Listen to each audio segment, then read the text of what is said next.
చూడండి, బైబిల్ గ్రంథంలో ఇశ్రాయేలీలకు ఫిలిష్తీయులకు యుద్ధము జరిగినది.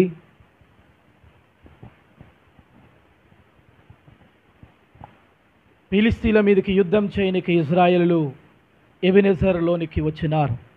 ఆ యొక్క ఎబెనెజరులో ఇశ్రాయేలీలు ఉన్నారు, ఆపేకులో ఫిలిష్తీయులు ఉన్నారు.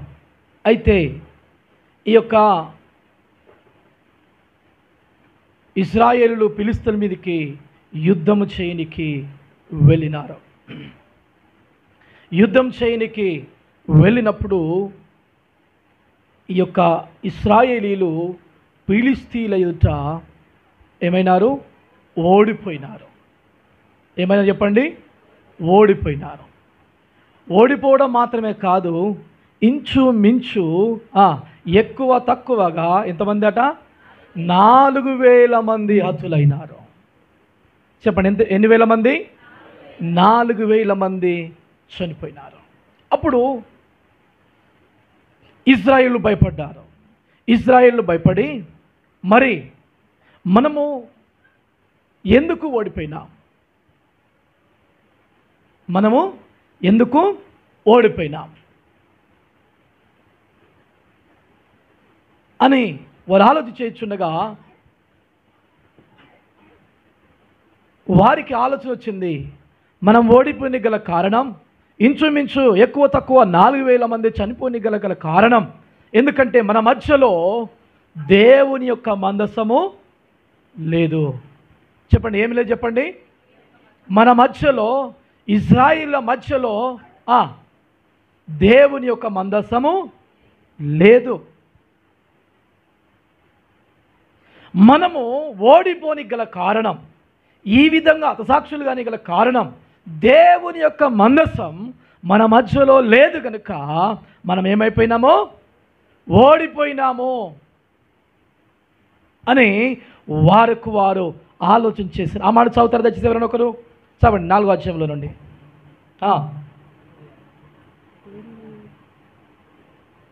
3వ వచనం. కాబట్టి జనులు పాలెంలోనికి తిరిగి రాగా ఇశ్రాయేలీయుల పెద్దలు, యెహోవా నేడు మనలను ఫిలిష్తీయుల ముందర ఎందుకు ఓడించెను? షిలోహులోనున్న యెహోవా నిబంధన మందసమును మనము తీసుకొని మన మధ్య నుంచుకొందము రండి, అది మన మధ్య నుండిన ఎడల అది మన శత్రువుల చేతిలో నుండి మనలను రక్షించుననిరి. మనలను రక్షించును అనిరి. చూడండి, ఇప్పుడు వీరు మధ్య వారు ఓడిపోని గల కారణం ఏమని గుర్తించినారు? మా మధ్య ఏమి లేదు? దేవుని యొక్క మందస్సము లేదు. దేవుడు వారికి నిబంధనకు గుర్తుగా మందస్సాన్ని ఇచ్చినాడు.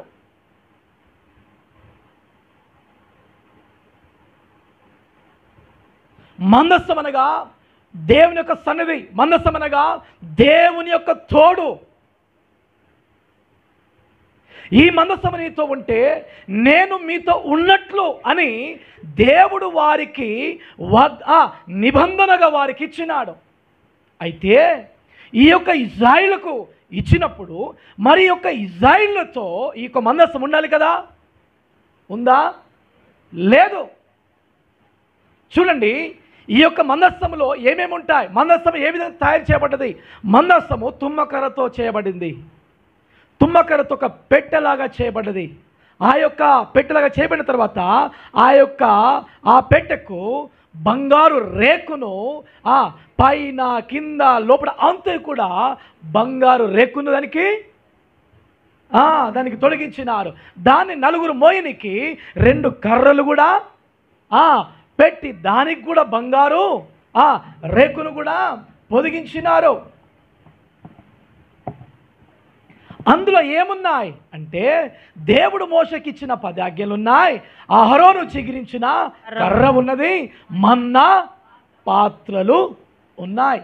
ఆమేన్, హల్లెలూయా. ఏమన్నా చెప్పండి? అహరోను 10 ఆజ్ఞలు ఉన్నాయి. అందులో అహరోను చిగిరించిన కర్ర ఉంది. ఇంకేముంది? మన్నా పాత్రలో 10 ఆజ్ఞలు తండ్రి అయిన దేవునికి గుర్తుకున్నాయి. అహరోను చిగురించిన కర్ర కుమారుని యేసుక్రీస్తుకు సాదృశ్యంగా ఉంది. మన్నా పాత్రలో పరిశుద్ధాత్మ దేవునికి గుర్తుగా ఉంది. త్రిత్వమైనటువంటి దేవుడు ఇప్పుడు ఎందులో ఉన్నాడు? మందసంలో ఉన్నాడు. మందసం ఉన్నదంటే దేవుడు మనతో ఉన్నాడు అని అర్థము. మందసం ఉన్నదంటే దేవుడు మనలో ఉన్నాడని, దేవుడు మనకు తోడుగా ఉన్నాడని అర్థము. అయితే మరి ఇశ్రాయేలీలు ఫిలిష్తీయుల మీదకి యుద్ధానికి వెళ్ళినారు, అయితే ఓడిపోయినారు, హతులైనారు. కారణం ఏంటి అంటే దేవుడు వారితో లేడు. ఆమె ఒకసారి గట్టిగా వారితో ఎవరు చెప్పండి? దేవుడు లేడు. దేవుని సన్నిధి వారితో లేదు. దేవుడి యొక్క మనస్సు వారితో లేడు కనుక అందుకనే వారు ఓడిపోయినారు, అందుకనే వారు హతులైనారు. 4,000 మంది ఎక్కువ తక్కువ చనిపోయినారు.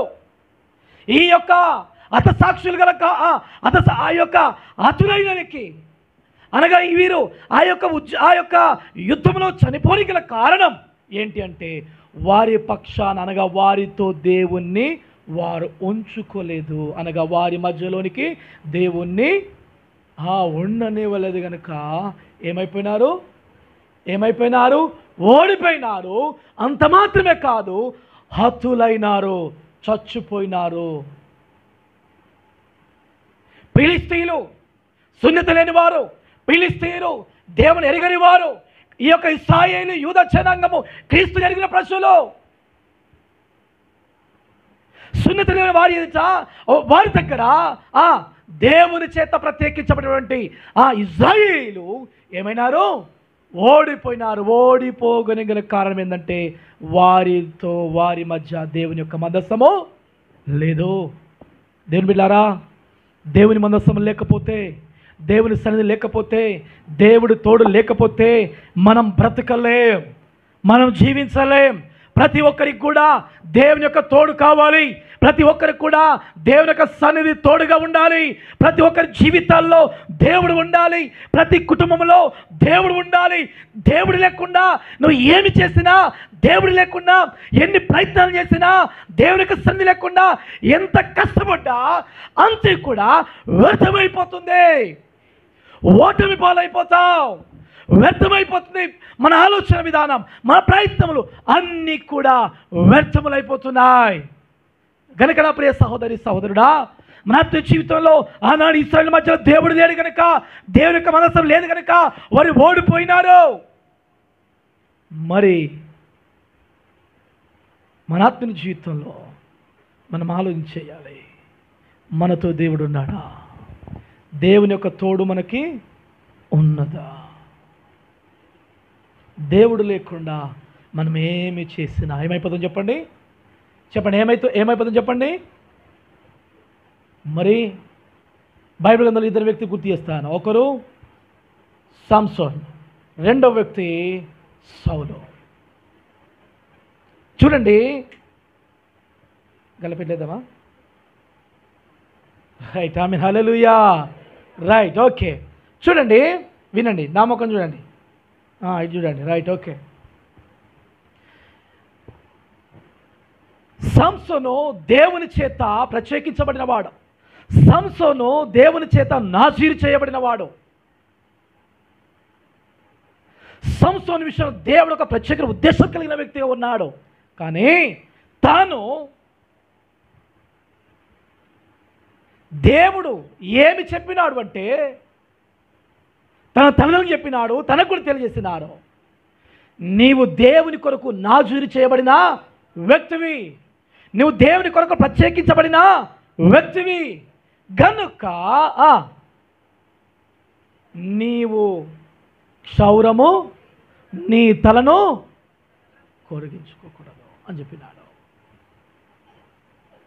దేవుడు ఇశ్రాయేలు కొరకు న్యాయాధిపతిగా దేవుడు ఎన్నుకున్నాడు. ఆమేన్, హల్లెలూయా. ఎన్నుకున్నాడు, దేవుడు ప్రత్యేకించినాడు. తాను పుట్టకంటే ముందే వాగ్దానం చేసినాడు. దేవుడు సంసోను యొక్క తల్లిని దర్శించి వాగ్దానం చేసినాడు. నేను మీకు కుమారుని ఇవ్వబోతున్నాను, ఆ కుమారుని ఈ విధంగా మీరు పెంచాలి అని అన్ని విధాలుగా దేవుని యొక్క దూత చెప్పింది. అయితే ఏ పని అయితే దేవుడు చేయొద్దన్నాడో అది సంసోను దెలీలా ఒడిలో ఉండి చెప్పినాడు. నీకంత బలం ఎక్కడిది? నీకంత శక్తి ఎక్కడిది? నువ్వు ఏ విధంగా చేయించగలుగుతున్నావు? నువ్వు ఏ విధంగా ఓడించగలుగుతున్నావు?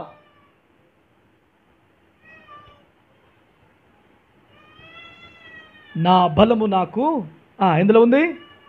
నా యొక్క నెత్తిలో ఉన్నది. ఎప్పుడైతే నేను సౌరము, ఎప్పుడైతే నా నెత్తి నేను కొరిగించుకుంటానో, తీసుకుంటానో, అప్పుడు నాకున్న బలం ఏమైపోతుంది? నీ బలం యొక్క రహస్యం ఏంది అని చెప్పినప్పుడు, వాస్తవానికి దెలీలకు కూడా ఆ యొక్క ఫిలిష్తీయుల పెద్దల తరపున, ఆ ఫిలిష్తీయుల తరపున ఆ కుటుంబాన్ని చంపాలి, ఖచ్చితంగా చెప్పకపోతే మిమ్మల్ని చంపుతాను చెప్పాలని చెప్పి ఏ విధంగా చేతనైతేనేమి అతను లాలించి ఏం చేసింది? ఆ రహస్యాన్ని చెప్పినప్పుడు ఆ యొక్క సంసోను ఆమెకు ఎట్లాగూ నా భార్యనే కదా, ఎట్లాగూ నేను చేసుకున్నా కదా, ఇంకా ఎట్లాగో నేను ప్రేమించిన కదా అనుకొని ఏం చేసినాడు? చెప్పేసినాడు. చెప్పేయగానే ఆ సంగతి ఫిలిష్తీయులకు పెద్దలకి అందరికీ తెలిసిపోయింది. ఆ తొడ మీద అట్లనే పండుకొని నిద్రలో ఉండగానే అందరూ కూడా ఇంటి దగ్గరికి వచ్చి అతని చుట్టూ చుట్టినారు. ఆమె హల్లెలూయా చుట్టినారు. చూడండి, న్యాయాధిపతులు 16వ అధ్యాయం 20వ వచనం, 21వ వచనం, 22వ వచనం. ఆమె సంసోను ఫిలిష్తీయులు నీ మీద పడుచున్నారనగా, ఫిలిష్తీయులు నీ మీద పడుచున్నారు అనగా అతడు నిద్ర మేలుకొని ఎప్పటి ఎట్లు నేను బయలుదేరి విరజిమ్ముకొందుననుకొనెను. విరజిమ్ముదనుకున్నాడు. అయితే యెహోవా అతని ఎడబాసనని అతనికి తెలియలేదు. దేవుడు ఏమైందట? 300 నక్కలను ఏం చేసినాడు? వాడి తోకలను పట్టుకు 300 నక్కలు. ఎన్ని నక్కలు చెప్పండి అమ్మ, వింటున్నా మీరు అందరూ? ఎన్ని నక్కలు చెప్పండి? 300 నక్కలను పట్టుకొని వారి తోకలను ముడిపెట్టి ఏం చేసినాడు? ఆ దివిటిని విడుచుకుంటా, ఆ యొక్క దివిటి కట్టుకుంటా పంపినాడు మిద్యానుల మీదికి. ఆమె హల్లెలూయా. చూడండి, అంత సామర్థ్యం వ్యక్తి.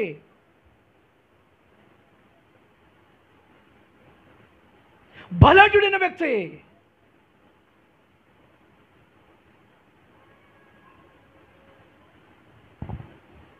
సింహాన్ని ఏం చేసినాడు? దేనితోనే?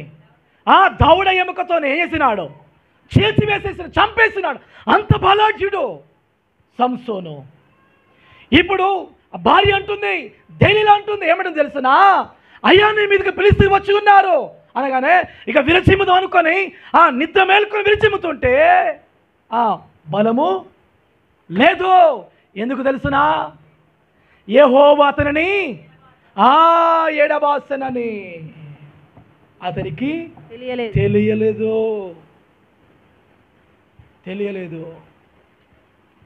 బలం తెచ్చుకోవడానికి ప్రయత్నం చేస్తున్నాడు, వాళ్ళని కొట్టాలని ప్రయత్నం చేస్తున్నాడు, వాళ్ళని చంపడానికి ప్రయత్నం చేస్తున్నాడు. యెహోవా అతన్ని ఎడబాసినాడు. యెహోవా దేవుడి ఇప్పుడు అతను లేడు. దేవుని యొక్క ఆత్మ సంసోనులో లేదు. పట్టబడ్డాడు, కళ్ళు పీకివేయబడ్డాయి, దాగోని గుడిలో కట్టివేయబడ్డాడు. కళ్ళు పీకిబెడ్డ భయంకరమైన స్థితిలోనికి వెళ్ళిపోయినాడు. చూడండి, ఈ స్థితి కారణం దేవుడు తనతో లేడు గనుక.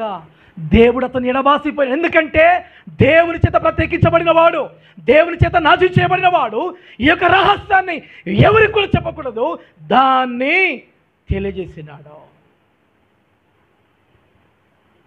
దేవుని యొక్క ఆజ్ఞను ఎప్పుడు కూడా మన జీవితంలో మీరకూడదు. క్రైస్తవ జీవితంలో ఎప్పుడు కూడా దేవుని యొక్క ఆజ్ఞను అతిక్రమించకూడదు. దేవుడు ఏదైతే మనతో మాట్లాడుతున్నాడో దాని ప్రకారం మనం జీవించాలి.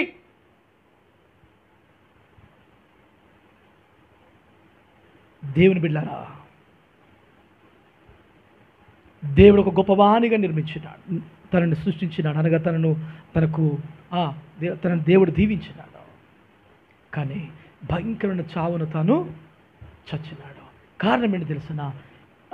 యెహోవా అతని ఎడబాసిన సంగతి అతనికి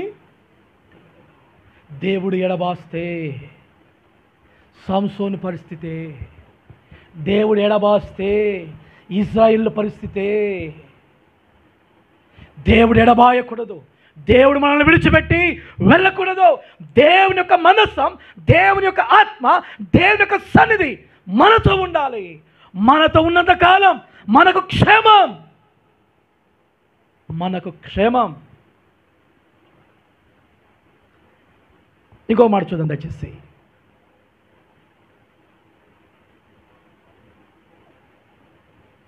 సమూయేలు గ్రంథం 16:14.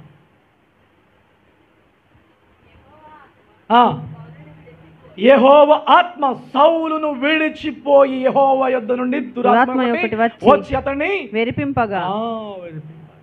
చూడండి, సౌలు రాజు. సౌలు ఎవరు చెప్పండి? రాజు. యెహోవా ఆత్మ అతను విడిచిన సంగతి తనకు తెలియలేకపోయాను అని రాయబడింది. ఆమె హల్లెలూయా. ఎవరిని? సౌలును. సౌలు సరైన విధానంలో తాను పరిపాలించిన స్థితిలో ఉన్నాడు, దేవునికి విరోధముగా అయిపోయినాడు.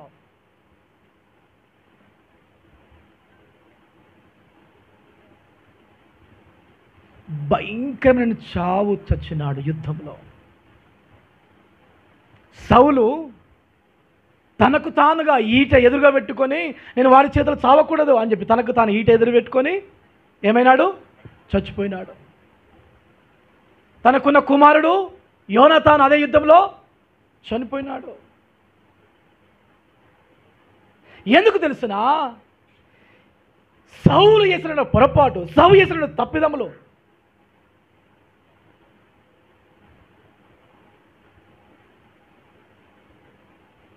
తన జీవితంలో తనని హతులు చేసినాయి. దేవుని ఆత్మ ఏమైందట? విడిచిపోయింది. ఎవరిని? సౌలును. అందుకని అతని చేతుల నుంచి రాజ్యం తీసివేయబడ్డది. ఆ యొక్క సౌలు చేతుల నుంచి రాజ్యం తీసివేసి దావీదు చేతికి అప్పచెప్పబడ్డది. ఆమె హల్లెలూయా. దేవుని యొక్క ఆత్మ లేకపోతే మనం పాలించలేం, పరిపాలించలేం, మనం ఏలుబడి చేయలేం, రాజుగా నిలబడలేము, నాయకుడిగా నిలబడలేము, గొప్పవారిగా మనము నిలబడలేము. దేవుని మనతో ఉంటేనే, దేవుని సన్నిధి మనతో ఉంటేనే మనం పాలించగలం, పరిపాలించగలం, రాజ్యాన్ని ఏలగలము. దేవుని ఆత్మ లేదు. అప్పుడుగా రాజుగా ఫీల్ అయినాడు, కానీ యెహోవా ఆత్మ అతనిలో లేదు. దావీదు ఉన్నాడు గనక, దావీదు సితార వాయించిన గనక ఆ యొక్క వాద్యం వాయించినప్పుడు తన మీద దురాత్మ ఏమైపోయింది? వెళ్ళిపోతుంది. దావీదు తనతో ఉన్నంత కాలం, దావీదును సౌలు చంపాలనుకున్నా దావీదు తనతో ఉన్నంత కాలము సౌలుకి ఏం కాలే. కానీ యుద్ధం దగ్గర దావీదు లేడు. ఏమైపోయినాడు? చచ్చిపోయినాడు. అక్కడ తనకు తానుగా ఈట తీసుకొని ఎదురుపడి చచ్చిపోయిన వారి చేతులు చావకూడదని, ఒక రాజునై ఉండి వారి చేతుల నుంచి చావకూడదని. భయంకరమైన చావు. యోనాతాను ఏ తప్పిదం చేయలే. తండ్రుల పాపము పిల్లల మీదకి వచ్చినట్లుగా ఏమొచ్చింది ఇప్పుడు? యోనాతాను యథార్థవంతుడు, యోనాతాను మంచివాడు. యోనాతాను హృదయం దావీదు హృదయం కలిసిపోయిందట. దావీదు గురించి దేవుడు ఏమన్నాడు? దావీదు నా హృదయానుసారుడు. అనగా దావీదు యొక్క హృదయం యోనాతాను హృదయం కలిసిందంటే అంటే యోనాతాను కూడా పవిత్రుడు, పరిశుద్ధుడు, మంచి వ్యక్తి. తండ్రిని బట్టి కుమారునికి శిక్ష వచ్చేసింది. ఆ యుద్ధంలో చనిపోయినాడు. యోనాతాను కొడుకుండే కుంటివాడు అయిపోయినాడు అదే యుద్ధంలో. ఆ యొక్క దాది, ఆ పెంచే తల్లి ఆ పిల్లవాన్ని ఎత్తుకొని పరిగెడుతుండగా చేతుల నుంచి చంకల నుంచి కింద పడిపోగానే 2 కాళ్ళు కూడా ఏమైపోయినవి? విరిగిపోయినవి. అవిటి పడైపోయినాడు. అతని పేరు మెఫీబోషెత్. దేవుని ఆత్మ విడిచిపెడితే, దేవుని ఆత్మ లేకపోతే, దేవుని సన్నిధి లేకపోతే, యెహోవా దేవుడు మన పక్షాన లేకపోతే మన కుటుంబం కూడా విచ్చలవిడైపోతుంది, విచ్ఛిన్నమైపోతుంది. కుటుంబం రాజుల కుటుంబం. రాజుల కుటుంబంలో మెఫీబోషెతు పుట్టినాడు. కానీ ఎక్కడ తెలిసిన లోదబారులో ఉన్నాడు. అమ్మీయేలు కుమారుడు మాకీరు ఇంట ఉన్నాడు. లోదబార్ అనగా సారము లేనటువంటి భూమి, మాకీరు అమ్మీయేలు అనగా చీకటి, మాకీరు అనగా చేతు. అలాంటి స్థితిలోనికి ఒక రాజ కుటుంబంలో పుట్టినటువంటి మెఫీబోషెతు వెళ్ళిపోయినాడు. కారణం ఏంటి అంటే యెహోవా ఆత్మ ఆ యొక్క సౌలును విడిచి వెళ్ళిపోయినది. యెహోవా ఆత్మ అతని మీద లేదు. దేవుడు లేనటువంటి జీవితాలు, దేవుడు లేనటువంటి సైన్యము, దేవుడు లేనటువంటి కుటుంబాలు ఏమైపోతున్నాయి? భయంకర స్థితికి లోనైపోతున్నాయి. ఆమె హల్లెలూయా. ఈరోజు నా ప్రియ సహోదరి సహోదరుడా, దేవుడు లేకుండా నువ్వు ఎన్ని ప్రయత్నాలు చేసినా, దేవుడు లేకుండా నువ్వు ఏమి చేసినా అంతే కూడా శూన్యమే. దాని ఫలితం ఏమీ కూడా నువ్వు చూడలేవు. క్రీస్తుని కలిగిన వ్యక్తిగా, యేసుని కలిగిన వ్యక్తిగా, దేవుని కలిగిన వ్యక్తిగా, దేవుని యొక్క మనస్సాన్ని కలిగిన వ్యక్తిగా నువ్వు జీవించడం చాలా అవసరమై ఉంటుంది. మరొక మాట చూద్దాం, దయచేసి చూడండి. సామెతల గ్రంథము, అదే మొదటి సామెతల గ్రంథం 4:3 వచనం చదవండి దయచేసి.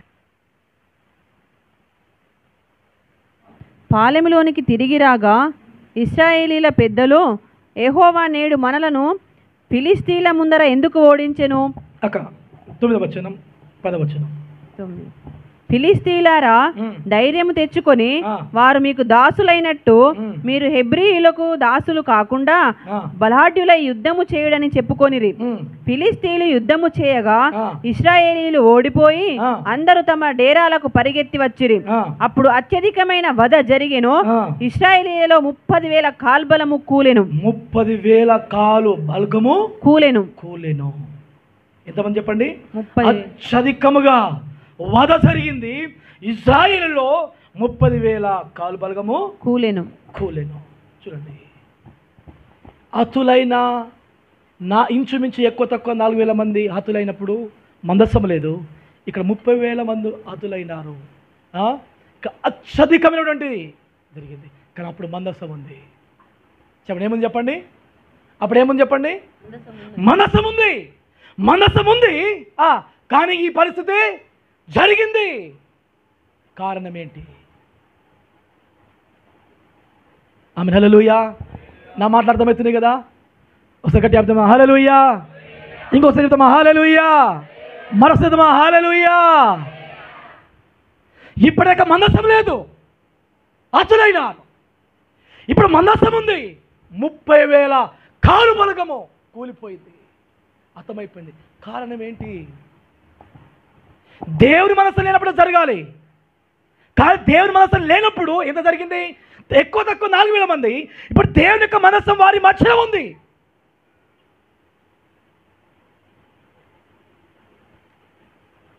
అత్యధికమైన వధ జరిగింది. 30,000 కాలు బలగం ఏమైపోయిందట? కూల్చబడ్డది. ఇంకా ఎక్కువ వధ జరిగింది. ఇప్పుడు ఇంకా ఎక్కువగా భయంకర స్థితిలోనికి వెళ్ళిపోయినారు ఇశ్రాయేలీయులు. కారణం ఏంటి? జరగకూడదు కదా, జరగద్దు కదా, తెచ్చుకున్నారు. ఈ మనసం లేకపోతే మనం ఓడిపోయినాం. ఈ మనసం తెచ్చినప్పుడు, ఆ యొక్క మనసం తీసుకొచ్చినప్పుడు ఆ యొక్క కేకలు అరుపులు విని ఫిలిష్తీయులు దడబుట్టి ఇచ్చినారు. ఈ యొక్క కేకల ద్వారా వారి జీవితంలో అసలు భయపడిపోయినారు. కానీ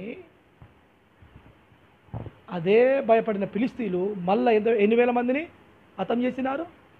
అత్యధిక వధ జరిగింది. 30,000 కాలు బలగము కూల్చబడ్డది. కారణం ఏంటి? ఎందుకొరకు ఇది జరిగింది చూద్దాం. 7వ అధ్యాయం 7వ అధ్యాయం 2. మందసము కిరియత్యారీములో నుండిన కాలము 20 సంవత్సరములాయెను. ఇశ్రాయేలీలందరూ యెహోవాను అనుసరింప దుఃఖించుచుండగా సమూయేలు ఇశ్రాయేలీయులందరితో ఇట్లనెను, మీ పూర్ణ హృదయముతో యెహోవా యొద్దకు మీరు మల్లుకొనిన ఎడల అన్య దేవతలను అష్టారోతు దేవతలను మీ మధ్య నుండి తీసివేసి పట్టుదల కలిగి యెహోవా తట్టు మీ హృదయములను త్రిప్పి ఆయనను సేవించుడి. అప్పుడు ఆయన ఫిలిష్తీయుల చేతిలో నుండి మిమ్మును విడిపించును. ఆమేన్, హల్లెలూయా. ఇక్కడ విషయాలు గమనించాలి. 7వ వచనాల్లో సమూయేలుతో మాట్లాడుతున్నారు. ఇప్పుడు సమూయేలు వారితో మాట్లాడుతున్నారు. మీరు ఫిలిష్తీయుల చేతిలో ఎందుకు ఓడిపోతారో తెలుసునా? ఫిలిష్తీయుల చేతిలో ఎందుకు హతులైతున్నారో తెలుసునా? మీరు మీ దేవుణ్ణి పూర్ణ హృదయముతో అంగీకరించడము లేదు. మీ మధ్య ఏమున్నాయి? అన్య దేవతలు ఉన్నాయి, అస్తరోతు దేవతలు ఉన్నాయి. మీ మధ్య నుండి వాటి ఏం చేయండి? తీసివేసి పట్టుదల కలిగి యెహోవా తట్టు మీ హృదయాలను త్రిప్పి ఆయనను సేవించుడి. మనస్సం ఉంది కానీ వారి హృదయాలు దేవునికి దూరముగా ఉన్నాయి. మనస్సం ఉంది, దేవుడి వైపు వారు చూడడం లేదు. మనస్సం ఉంది కానీ వారిలో అన్య దేవతలు ఉన్నాయి. ఆమేన్, హల్లెలూయా. ఏమున్నది? మనస్సం ఉంది, అన్య దేవతలు ఉన్నాయి. దేవుడు కావాలా? లోకము కావాలా? చెప్పండి, ఏం కావాలా? దేవుడు కావాలా? లోకము కావాలా? లోకము లేనప్పుడు ఏమనలే, ఒక దేవుడు మాత్రం నేను ఉత్తగా ఉన్నాడు, ఊరికనే ఉన్నారు. అప్పుడు కొంచెం జరిగింది. కానీ ఇప్పుడు ఏందో ఏమున్నా వీరి మధ్య ఏముందట? ఏమున్నాయట వీరి మధ్య? అన్య దేవతలు ఉన్నాయి, అసరోతు దేవతలు ఉన్నాయి. మీ మధ్య నుండి తీసివేసి పట్టుదల కలిగి యెహోవా తట్టు మీ హృదయాలను తింపండి. ఆమేన్, హల్లెలూయా. మీరు చూచుట కట్టున్నారు, వింటక మట్టు వింటున్నారు కానీ మీ యొక్క చెవులు కానీ మీ హృదయం కానీ అంత నాకు దూరముగా ఉన్నది. 30,000 మంది హతులైనారు. కారణం ఏంటి అంటే వీరిలో ఎవరున్నారు? చెప్పండి, ఎవరు? అన్య దేవతలు ఉన్నారు, అస్తరోతు దేవతలు ఉన్నాయి. అందుకనే దేవుడు వీరి పక్షాన లేడు. లోకములో ఉన్నది నీ జీవితంలోకి రాకూడదు, లోకంలో నీ కుటుంబంలోకి రాకూడదు, లోకంలో ఉన్నది నీ యొక్క సంఘంలోనికి రాకూడదు. లోకంలో ఉన్నది శరీరాశ, నేత్రాశ, జీవముటంబము, ఇవి తండ్రి వల్ల పుట్టినవి కావు. లోకము దాని ఆశ గతించిపోవును, ఒక దినమున అగ్ని చేత కాల్చివేయబడును. ఆమేన్, హల్లెలూయా, హల్లెలూయా.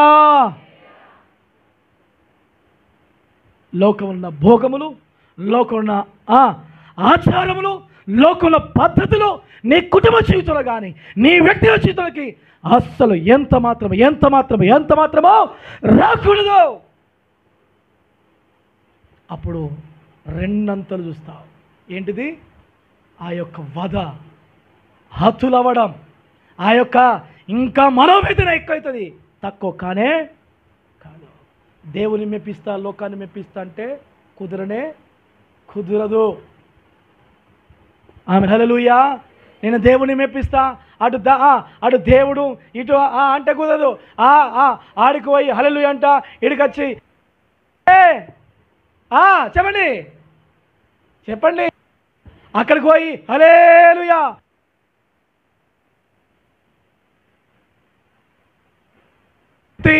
ఇశ్రాయేలులో ఉన్నది.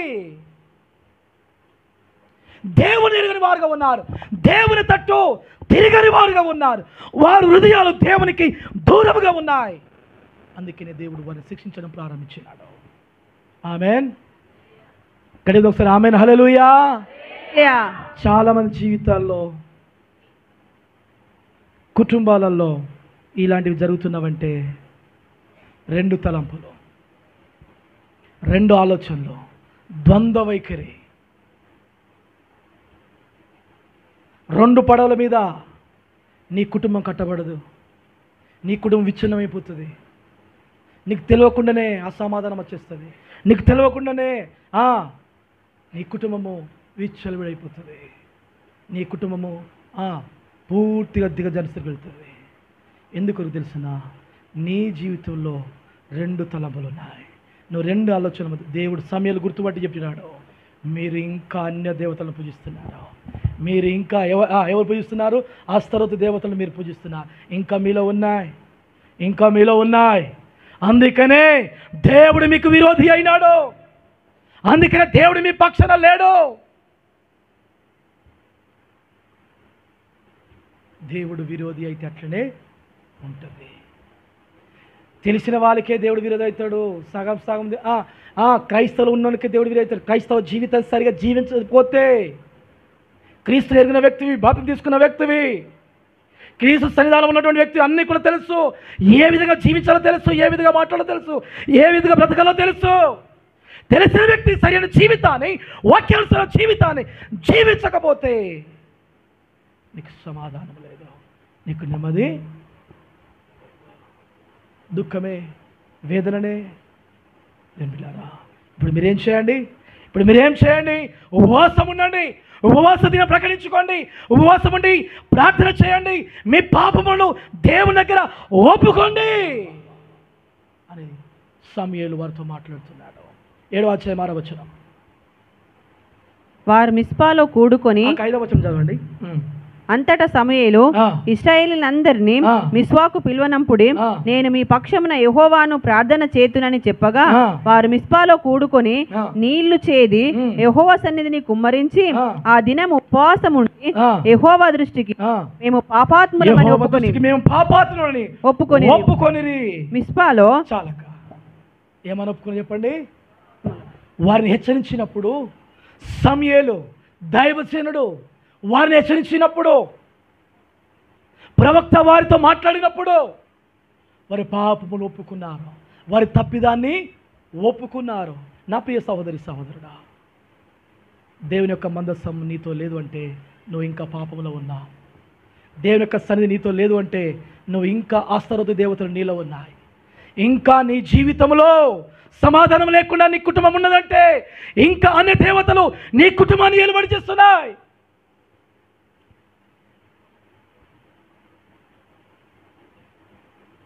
నువ్వు ఇంకా దేవుని వైపు తిరగలేదు. నీ హృదయం ఇంకా లోకం వైపు చూస్తుంది. దేవుని వైపు తిరుగు, యేసు వైపు తిరుగు. దేవుడు నిన్ను క్షమించడానికి సిద్ధంగా ఉన్నాడు. Amen hallelujah. నిన్ను క్షమించడానికి సిద్ధముగా ఉన్నాడు. Amen hallelujah. ఎబెనేజర్లో దిగినారు ఎవరు? ఇశ్రాయేలు. ఎబెనేజర్ అంటే ఏంటి తెలుసునా? సహాయపు రాయి. దేవుని యొక్క సహాయము అక్కడ దొరికిందా? ఎబెనేజర్లో ఉందా? ఎప్పుడైతే పాపమును ఒప్పుకున్నారో అప్పుడే దొరికింది. హల్లెలూయా, హల్లెలూయా. దేవుని బిడ్డలారా, మన ఆత్మీయ జీవితంలో ఈ రోజున మనము ఏ రీతిగా ఉన్నాం? రైట్, ఇప్పుడు ఒక 10వ వచనం చూద్దాం దయచేసి ఒకసారి.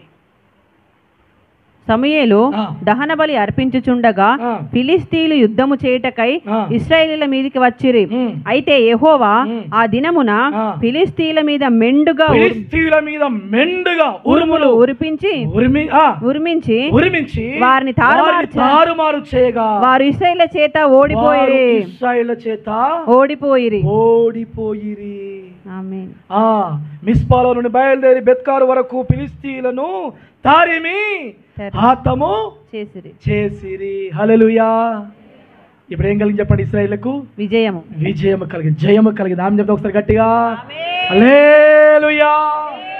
ఎప్పుడైతే వారి జీవితంలో నుండి అన్య దేవతలు వెడిలిపోయినాయో, ఎప్పుడైతే అస్తరోతు దేవతలు వెడిపోయినాయో, ఎప్పుడైతే వారి యొక్క హృదయం దేవుని వైపు త్రిప్పబడ్డదో, ఎప్పుడైతే ఉపవాసం ఉండి కన్నీరు కలిసి ప్రార్థించినారో, ఎప్పుడైతే వారి యొక్క తప్పిదములు, వారి యొక్క పాపమును వారి దేవుని దగ్గర ఎప్పుడైతే ఇశ్రాయేలు ఒప్పుకున్నారో అప్పుడే దేవుడు వారికి విజయాన్ని కలగజేసినాడు. ఆమేన్ హల్లెలూయా.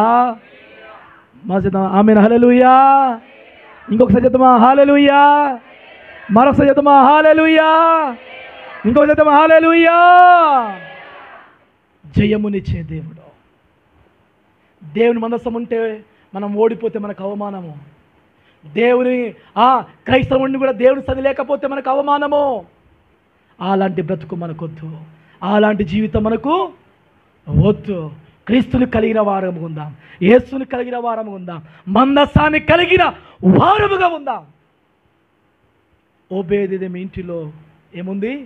మందసం ఉంది. ఏమైనాడు? దీవించబడ్డాడు. ఆమేన్, హల్లెలూయా. మందసం ఉన్న ఇల్లు హతులు కావచ్చు, మందసం ఉన్న ఇంటిలో మరణ హోమం జరగకూడదు. మందసం ఉన్న ఇల్లు దీవించబడాలి. ఆమేన్, హల్లెలూయా. ఓబేదెదోములాగా దీవించబడాలి మన కుటుంబం. సర్వమును దేవుడు దీవించడం. ఓబేదెదోము ఇంటి వారందరిని దేవుడు ఏం చేసిందట? చెప్పండి, ఏం చేసిందట? ఆశీర్వదించినాడు, దీవించినాడు. మందాసం ఉండేది నీకు తోడుగా ఉండడానికి, మందాసం ఉండేది నిన్ను నడిపించడానికి, మందాసం ఉండేది నీకు ధైర్యాన్ని ఇచ్చేది, మందాసం ఉంటే నీకు ఆశీర్వాదం ఉండడానికి. హల్లెలూయా. మందాసం లేనటువంటి జీవితాలు, మందాసం లేనటువంటి బ్రతుకులు ఏమైపోతాయి? చెప్పినాను. ఒకటి లేనప్పుడు ఏం జరిగింది? ఉన్నా కూడా కొన్నిసార్లు ఇంకా లోకము ఉంటే, రెండు ఆలోచనలు ఉంటే, రెండు తలంపులు ఉంటే ఏం జరుగుతుంది? ఖచ్చితంగా ఇంకా డబల్. తెలిసి చేసిన వానికి శిక్ష ఎక్కువ. ఆమేన్, హల్లెలూయా.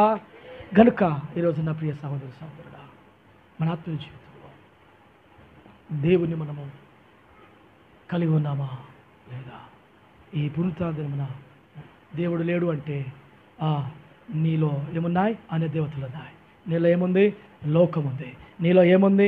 అస్తరోతు దేవతలు ఉన్నాయి. ఇంకా నువ్వు పాపాన్ని ఒప్పుకోవడము లేదు. పాపాన్ని ఒప్పుకుంటావో, ఎప్పుడైతే విడిచిపెడతావో, దేవుని యొక్క మందస్సము నీలో ఉండి నిన్ను, నీ కుటుంబాన్ని, నీ సైన్యాన్ని ఏం చేస్తుంది? దీవిస్తూ ఉన్నది, ఆశీర్వదిస్తూ ఉన్నది. ఈ రోజున మనం ఏ రీతిగా ఉన్నాం? దేవుని కలిగిన వ్యక్తులుగా ఉన్నామా లేమా? ఒకసారి మనము ఆలోచన చేసుకుందాం. దేవుడు లేని జీవితాలు, దేవుని యొక్క లేనటువంటి హృదయాలు అంతా కూడా శూన్యము. ఎన్ని ఉన్నా యేసు లేకపోతే, ఎన్ని ఉన్నా యేసయ్య లేకపోతే అంతా సున్నా. ఏమీ లేకపోయినా సరే యేసుని కలిగి ఉండు, నువ్వు ధన్యుడు. ఆమేన్, హల్లెలూయా. దేవుడి మాటలు దేవుడు దీవించును గాక. ఆమేన్. అందరూ కూడా తల వంచుదాం, కళ్ళు మూసుకుందాం, ప్రార్థనలో ఉందాం.